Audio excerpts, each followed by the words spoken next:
Bom, o edital está estruturado em 3 faixas, sendo que a primeira faixa ela é específica para a subvenção econômica, empresas com faturamento anual analisado de até 4,8 milhões. Nessa faixa, os projetos devem ser de até R$250 mil. Tá? E nessa faixa é necessário também que os proponentes apresentem uma contrapartida. E aqui uma diferenciação importante entre contrapartida econômica e financeira.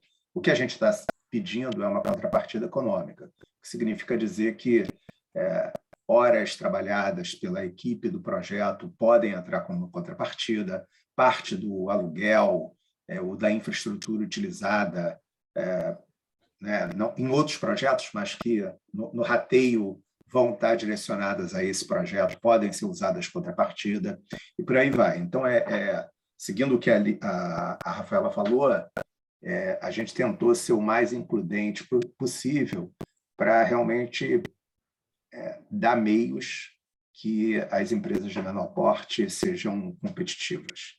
Tá? Os recursos de subvenção da FAPERJ eles só podem ser usados em custeio, né? Ou seja, você não pode comprar máquinas e equipamentos com os recursos de subvenção, nesse caso específico, tá? Nesse edital. E outra coisa importante é que esse não é um edital para empresas que ainda não estão em funcionamento. As empresas já precisam estar operando. Várias pessoas falam, mas, poxa, eu tenho aqui uma empresa que está começando, legal, parabéns, a gente quer apoiar, mas não nesse edital. A FAPERJ, a GRIO, tem outros instrumentos que podem ser utilizados por essas empresas que ainda não estão faturando. Esse caso específico, a gente precisa de ter pelo menos 3 faturamentos nos 12 meses que antecedem a data de lançamento do edital, que aconteceu no dia 30 de setembro. E aí é importante lembrar o seguinte, a gente já está com um mês transcorridos, né? O que significa dizer que a gente ainda tem uns 30 e pouquinhos dias para que o pessoal escreva e apresente a sua proposta. Faixa B? Vamos lá. Faixa B. Quer falar um pouco, Rafael? Bom, sim, na faixa B, a gente vai ter uma diferença em relação à faixa A, em que o recurso vai ser dividido entre subvenção e financiamento. Uma parte em subvenção via FAPERJ e a outra parte em financiamento via GRIO. Essa sistemática pode funcionar com até 50% de subvenção de um valor total do projeto e o complementar em financiamento com recursos da GRIO subsidiados pela FINEP. Essa faixa é elegível para empresas com faturamento até 4,8 milhões, então são aquelas empresas menores inscritas no Simples. Como eu disse, esse financiamento é até 50% com subvenção, sendo que esse valor não é fixo em 50%. Essa foi uma mudança em relação ao edital anterior, que tinha um 50% travado. Nessa edição, a gente vem com uma flexibilidade maior entre a subvenção e o financiamento, de forma que é possível fazer 30% subvenção, 70% financiamento, 40%, 60%, mas não mais do que 50-50. 50% de subvenção e 50% de financiamento da agência. A parte do financiamento na GRIO, que seria pelo menos 50% do projeto, a gente faz com recursos da FINEP, e esse recurso tem taxa de TJLP mais 5 descontado no equalizador. Esse equalizador para a faixa B é de 80% da TJLP.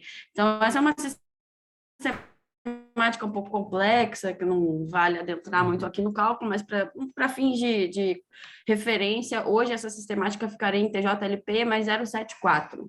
É uma sistemática que a FINEP dispôs para que o financiamento não fique com taxa menor do que a TJLP, nem maior do que TJLP mais 5 ao longo do financiamento, isso é verificado.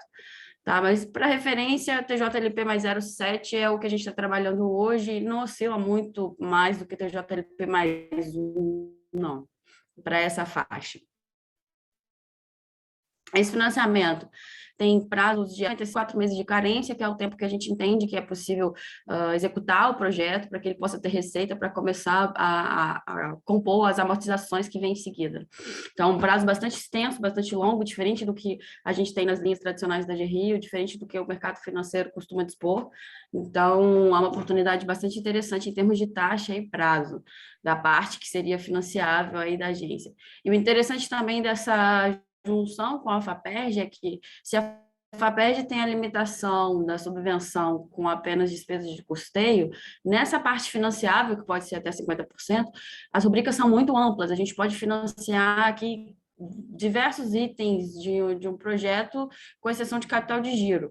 A gente pode financiar desde a patente, diárias, desenvolvimento de software, licenças, obras civis, compra de tecnologia, compra de equipamentos, matérias-primas, enfim, a lista de possíveis rubricas é bastante extensa e isso vem a compor de forma interessante com a questão da subvenção, que tem uma restrição aí com despesa de custeio. Essas rubricas são todas escritas no edital, então vocês podem conferir em detalhes. Mas, de fato, aqui, juntando despesa de custeio com a subvenção e a parte financiável aqui por parte da GRIO, eu confesso que fica difícil achar uma rubrica que não se enquadre, assim, é bastante amplo mesmo o escopo do edital, porque a gente está usando aqui, por parte da GRIO, o financiamento com recursos da FINEP, que é um órgão que já bem estabelecido nesse setor de inovação e que é bastante amplo mesmo em relação ao aspecto inovador. Para essa faixa B, além da empresa estar enquadrada em até 4,8 milhões, é exigido que ela tenha pelo menos 24 meses de faturamento ininterrupto, consecutivos até a data do edital, a data anterior do lançamento do edital. Esse faturamento nós vamos usar, dentre outros documentos de informação financeira, cadastral da empresa, para avaliar o limite de crédito. A GRI vai solicitar essa documentação do empreendedor e nós vamos submeter isso a uma análise de risco que determina esse limite. Então, é importante que a informação fiscal, financeira, esteja toda ok, que a empresa esteja quite com os órgãos ambientais, fiscais, legais, tributários, porque isso pode afetar a análise de crédito que será feita aqui por parte da GRIO. Podemos seguir para a faixa C? Deixa eu só complementar aqui algumas coisas que você falou. Vocês vão ver lá no edital que existem alguns links para outras informações para além do edital. Então, eu queria destacar aqui o classificador de despesas do Estado. É importante dar uma consultada nisso, principalmente na hora de fazer o orçamento, para ver o que pode e o que não pode ser pago com cada um dos recursos. Como a Rafaela disse, no que diz respeito ao recurso AGRIO, ele é muito mais flexível, podendo pagar tanto capital quanto custeio. Então, e aí vale frisar aqui o seguinte, são 2 orçamentos distintos, né? Os proponentes vão precisar fazer um orçamento para o recurso FAPERJ, contemplando só despesas de custeio, e vão fazer um outro orçamento para os recursos AGRIO. E aí, nesse caso, podem ter despesas de custeio e despesas de capital. Então, se ele precisa comprar máquinas e equipamentos, ele não pode fazer isso com o recurso AGRIO, ele vai ter que lançar isso no orçamento com o recurso FAPERJ. Ele vai ter que fazer isso com o recurso AGRIO. Entretanto, ele pode fazer a compra de pequenas peças de reposição, conforme está descrito lá no classificador de despesas. Se ele precisar, por exemplo, comprar um SSD para o computador dele, isso pode entrar na despesa FAPERJ, porque é uma despesa de custeio, já que é a reposição de uma peça. Por outro lado, se ele pegar e desmontar um computador e pedir um conjunto de peças que, no final, dá um computador montado, isso não vai passar, porque isso seria uma despesa de capital. Então, esse é um aspecto bastante sensível, e isso tirou muita gente na fase de conformidade. A gente vai falar um pouco mais sobre o processo de avaliação, mas eu já estou antecipando aqui algumas coisas para ir dando algumas dicas para vocês e municiando vocês com mais argumentos e informação na hora da elaboração das propostas. Importante também, aproveitando esse gancho do Sérgio, é que vão existir dois orçamentos para cada uma das instituições, mas a soma dos dois tem que fazer sentido com um projeto único. Na verdade, os recursos para cada instituição são limitados a algumas rubricas de cada uma delas. Mas a soma dos dois tem que compor e com sentido, obviamente, o projeto total. Por parte da GRIO, o que a gente pode considerar o que é feito por subvenção da parte da FAPEST, a gente pode usar isso como contrapartida do projeto. Vocês podem notar que na faixa A, o Sérgio disse que existe uma necessidade de contrapartida por parte do empreendedor. Na faixa B, essa contrapartida por parte dele não existe, porque aqui pela GRIO, a gente vai usar o que a FAPEST aprovou enquanto subvenção como contrapartida no projeto. E aí, por conta dessa necessidade esse uso, essa possibilidade de usar a contrapartida como a subvenção como contrapartida, nós vamos precisar dos dois orçamentos em conjunto.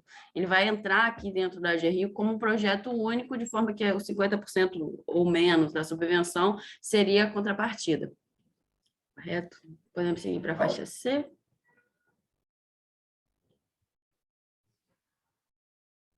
Bom, aqui na faixa C a gente vai ter o escopo mais direcionado para as empresas maiores, com faturamento acima de 4,8 milhões e até 90 milhões anuais. Esses projetos têm teto de até 3 milhões, de fato que a sistemática se repete aqui da faixa B, de até 50% de subvenção em despesas de custeio pela parte da FAPERJ e o restante por financiamento aqui com a GRIO nas mesmas condições que eu tinha citado anteriormente, de prazo de 96 meses, 24 de carência, apenas a mudança aqui em relação à sistemática de taxa de juros para essa parte financiável. Na faixa C, o equalizador é menor do que na faixa B, então esse equalizador é de 60%. Isso faz com que essa sistemática de taxa da FINEP fique hoje oscilando em TJLP mais 1,8.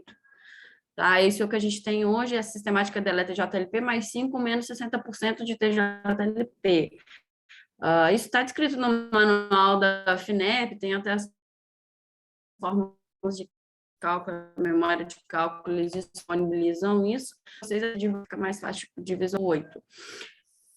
Para essa faixa C, a gente também precisa fazer a análise cadastral, análise de crédito da empresa para assumir o risco e verificar o limite possível para enquadrar nesse financiamento. Então, a gente precisa também de 24 meses de faturamento consecutivos, além disso, 3 balanços fechados para esse segmento. A gente precisa dessa análise, essa é uma análise um pouco mais complexa, tendo em vista o porte do financiamento maior. Então, é necessário ter aí a documentação financeira da empresa também com balanços fechados. A sistemática também é semelhante, de forma que o projeto de até 3 milhões pode entrar na agência com a parte financiável e a parte da subvenção, ela entra como contrapartida, de forma que essa soma das duas partes componham o projeto inteiro e depois, ao longo da execução do projeto, ele vai ser acompanhado no total. Bom, sobre a faixa C, é isso. Quer acrescentar algo? Sérgio, Patrícia? Quero sim. Patrícia, você quer complementar alguma coisa? Não, pode seguir aí, pessoal.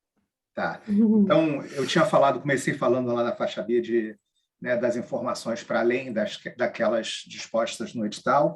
Então, falei lá, e o que eu estou falando, de fato, vale para as 3 faixas, né? Então, você tem o classificador de despesas, é importante, em especial para o que diz respeito a despesas de faixa A. Você tem ainda o manual de bolsas e auxílios, é importante também que vocês deem uma olhada.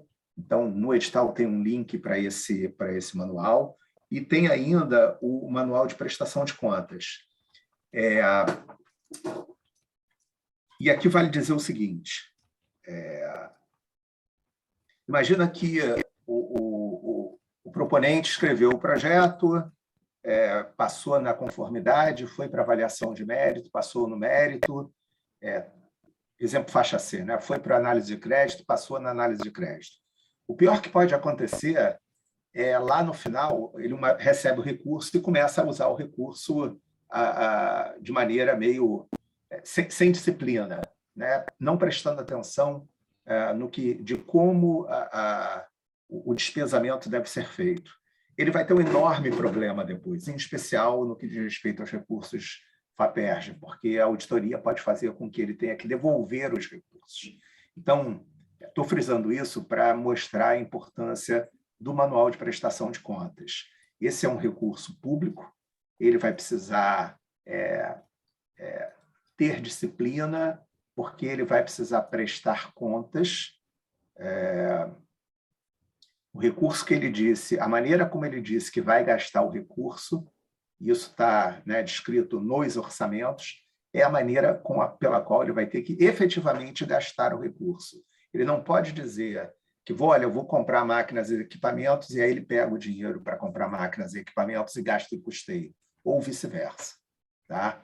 É óbvio que existe alguma flexibilidade para remanejamento, mas isso é feito de maneira ordenada e ele vai precisar se comunicar com as agências para poder efetivamente fazer isso. Então, é importante dar uma passada por esses manuais, os quais os links estão no edital, para vocês terem um pouco mais de intimidade com as regras e de como isso deve ser trabalhado. Tá?